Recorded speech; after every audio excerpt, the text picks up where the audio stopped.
Subscribe to Adam Mentality World, otherwise you're gonna get these hands, you garbage. What's up, everybody, and welcome back to Adam Mentality World. Thank you for joining me today. Don't forget to like this video, comment below, and subscribe. If you haven't done it already, please do so. And if you have, thank you. My hat's off to you. All right, so we are going to talk about Raw 25, talk about the different matches, what happened from beginning to end, tell you my thoughts, you comment below your thoughts, and we'll discuss. So first up, you had in the ring Shane and Stephanie. They were talking, saying thank you for making this 25 years so great. We couldn't have done this without. No chance. Vince McMahon comes out. He's going there. He starts talking. They try to award him a plaque, and then he burns the whole city. He's like, oh, the only thing that plaque is on your teeth. Boo. He's like, there's only one person to thank, and that's me. No one else, just me. And all of a sudden, dun, dun, dun, dun, dun, dun. And of course, Stone Cold Steve Austin makes his presence there because that's the only spot that makes sense for Stone Cold to show up against Vince McMahon. And Vince is like, hey, calm down, Stone Cold. Time has not been good to me. I'm old. I'm on AARP. I live in a retirement home, which is probably not true. He's like, but Shane, he's young. He can fight you. And then Stone Cold gives him a beer, spins around, boom, stunner, beats him up like that. And then Vince is like, oh, okay, we're cool. And they go ahead and have a beer, back and forth. And of course, stunner! Stone Cold Steve Austin stuns a 70-something-year-old Vince McMahon. Kind of dangerous, but they went for it anyway. Then Stephanie's like off to the side, of course, still. And then Shane gets up and he's kind of woozy and he gives him a beer, I believe. And then boom, stunner! So 3 stunners in one night from Stone Cold Steve Austin. And he's getting pretty old. He's about 50 years old now, so I'm sure his back is hurting right now. Even though it's just one move, but he did it 3 times. He lands on your butt. That's not good. Second, we had an 8-women match. We had the 4 good women and the 4 bad women. And, of course, Sasha wins. She gets Alicia Fox to tap to a bank statement. And so you got Mickie James, Asuka, Sasha Banks, and Bayley in the ring, and they're all celebrating. And then Asuka turns on Mickie James, throws her over the top rope. Then she beats up Bayley, throws her out. Sasha tries to give her a fight, misses around, throws her out, and then Asuka ends up winning. So it's kind of like, ooh, Asuka's going to win at the Royal Rumble. But since they did that, I don't know if they're going to have Asuka win. They might have her get beat up before the match or something. I don't know. Maybe Nia Jax will come out before she even gets in there. She won't even actually get to compete, so she doesn't actually lose. Unless they make Asuka go. If Asuka gets in there, she's probably going to win. Third segment, we got Kurt Angle in the back. He's talking to a guy. Then Jonathan Coachman comes in. They start talking. Then the Brooklyn Brawler and some other guy come out. Then you got Teddy Long. He does his little holla, holla, holla, holla, holla, which I find super annoying. Then Brother Love comes in. And he's like, oh, I love you. His face is redder than my shirt. It was kind of awkward if you ask me. And I said, Bruce Pritchard's good. I said, I've heard him talk before on podcasts, but that was just an awkward segment for me. Then the Boogeyman comes in. He's got the mouth full of worms. That's disgusting. Pay that guy whatever you got to, because he's got worms in his mouth. Then he kind of gives worms to Coachman, and then he leaves, and then he's just like, what just happened right now? The fourth part, The Undertaker returns. And he starts talking, and people go, one more match.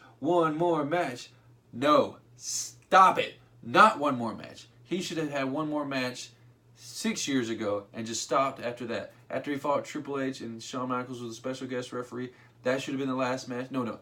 CM Punk should have been the last match. Then he retired and goes off, and then no one ever beats the streak, and the streak lives on forever.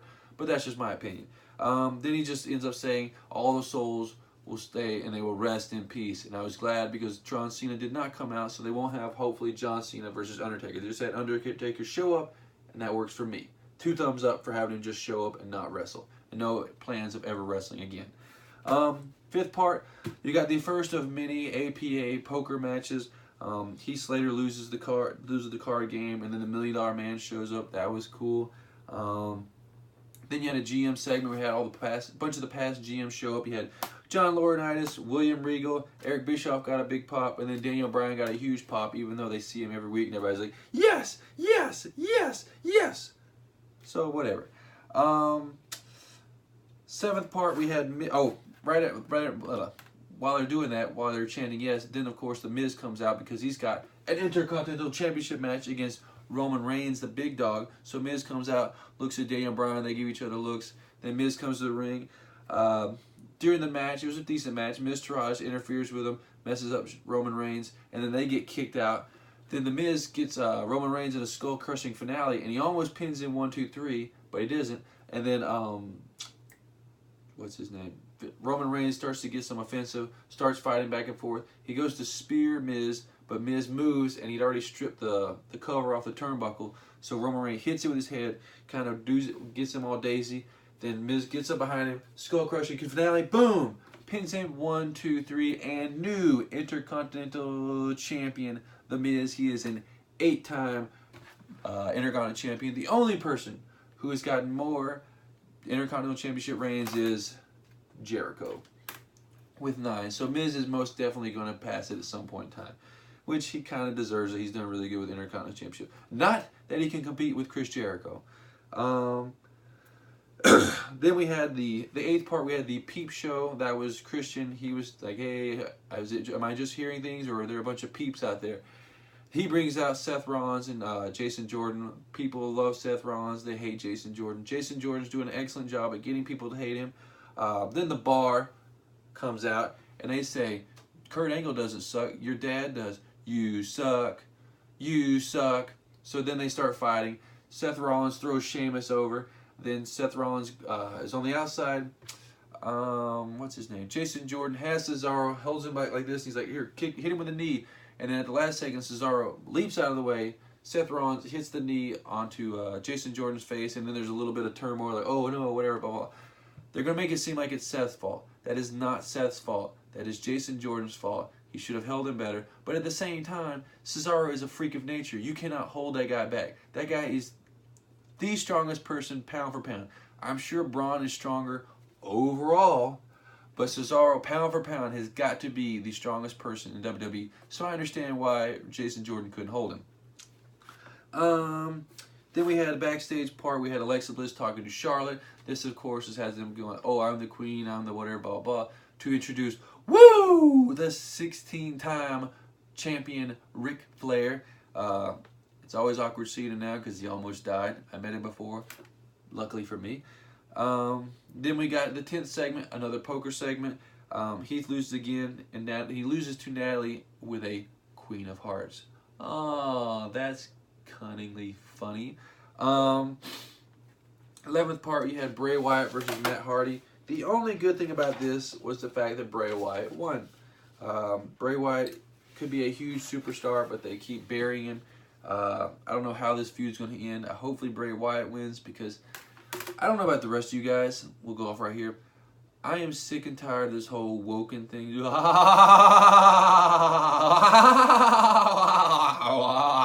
That is not wrestling. That's not entertaining. That is not sports. That's just, in my opinion, stupid.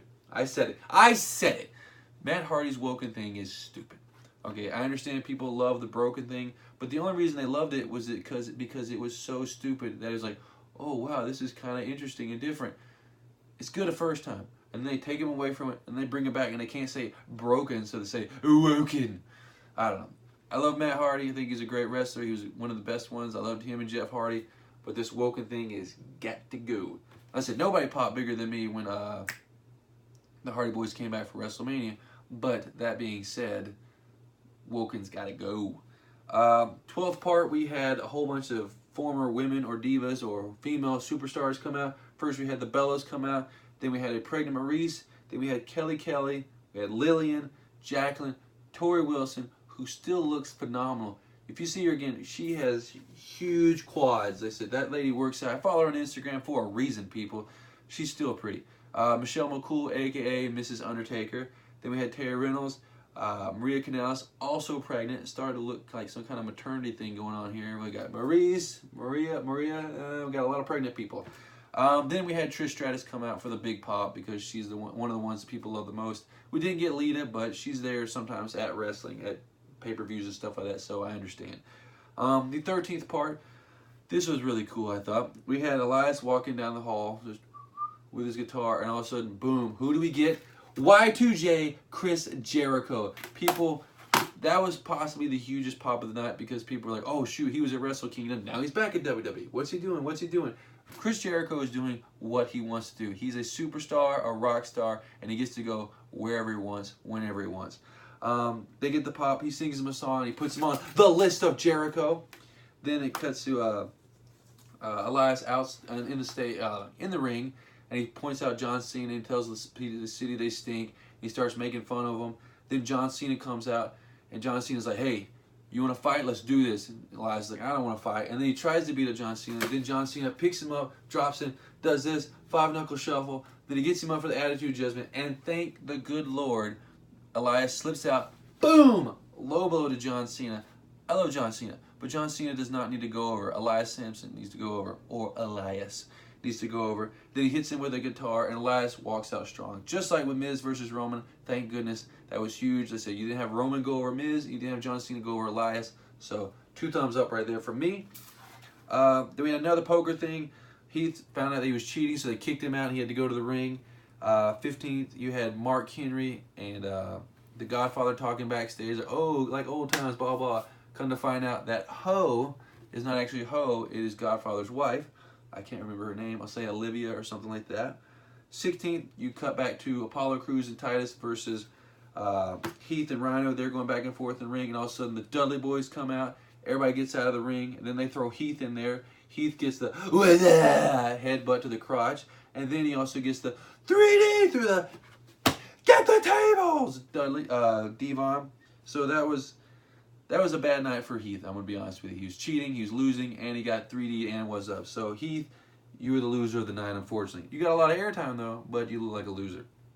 17, you had AJ Styles interview with Mean Gene Okerlund, and he did a "ooh yeah" Macho Man impression, which was pretty cool. Then we had 18, we had DX come out, which was Triple H and Shawn Michaels. They talked for a bit. Then they brought out the New Age Outlaws. Then they brought out X-Pac. Then he brought out Scott Hall, and they were talking. And then they were too sweet. And all of a sudden, Finn and the Club come out, and they too sweet, and which was pretty cool because it's the old generation and the new generation. And then you had the Revival come out, and they fought, which stinks because Revival looked weak because a lot of people seem to like the Revival because they're just wrestlers. And then they got all the moves like the Stone Cold Stunner, Sweet Chin Music and Pedigree done to them. They had the coup de grace done to them. They had the I can't think of what it's called, Shake, Rattle, and Roll, the X Factor, and the Famouser done to them. So they look pretty weak right there. 19, the last part, we had everyone come to the ring because they're gonna have like Braun Strowman,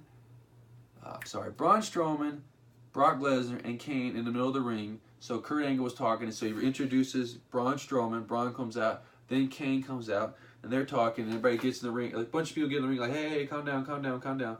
We don't need to fight. Then Brock Lesnar comes out with the help of Paul Heyman, and then when he does that, Braun Strowman clotheslines Kane, runs out there, Brock Lesnar tackles Braun, and then Brock Lesnar runs in the ring, F5s Kane. So Kane's out. Kane's done for the rest of the night. And then Brock Lesnar gets up like, yeah, I'm the man. And all of a sudden, Braun hits him. They knocks him out of the ring, like kind of like a Royal Rumble elimination.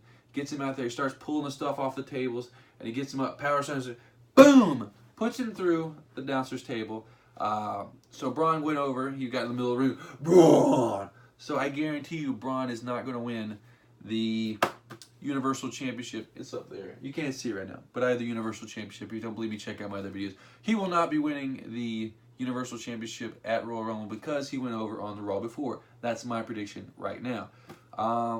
Overall, I thought this was a really excellent Raw. I said you'll never see another Raw like this because it was Raw 25. They'll probably do one for Raw 30, but I don't think it'll be as big. I thought it was really cool. You got to see a lot of things. They had several matches. It did feel a little gimmicky to me with all the different things they were doing, but like I said, they threw everything at you, just everything except for the jabroni beating, pie eating, trailblazing, eyebrow raising, people's champ, The Rock. He was the only person missing that I can think of. Everybody else showed up, except for Mick Foley. So besides the Rock and Sock connection, basically anyone who's ever been on Raw was there who's not dead. So I would give it a very good A. Not an A+, but I would give it a very good A for Raw. So thank you, WWE, for making such a wonderful Raw. Don't forget to like this video, comment below, and subscribe. Thank you so much. I appreciate it. Until next time, peace.